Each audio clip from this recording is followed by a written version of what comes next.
देमचोक व गलवान खोऱ्यातील भूभाग चीनने बळकावल्यानंतर भारतीय व्यापाऱ्यांनी व त्यांच्या संघटनांनी चिनी मालाच्या मागण्या म्हणजे ऑर्डर्स रद्द केल्या होत्या व अनेक भारतीय नागरिक कटाक्षाने चिनी वस्तू घेण्याचे टाळू लागले होते.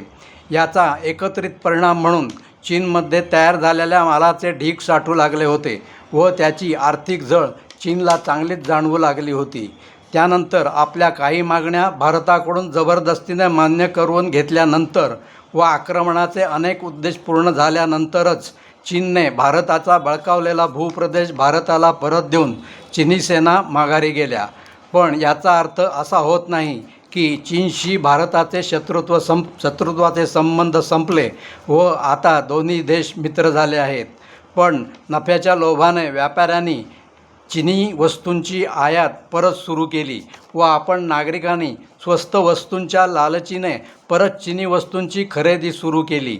आपल्याला चीनकडून सर्वात जास्त धोका आहे हे आपल्याला माहीत नाही का? तर त्याचे उत्तर हो, आपल्याला माहीत आहे. कशावरून? त्याची माहिती पुढील माहिती सत्रात. जय हिंद.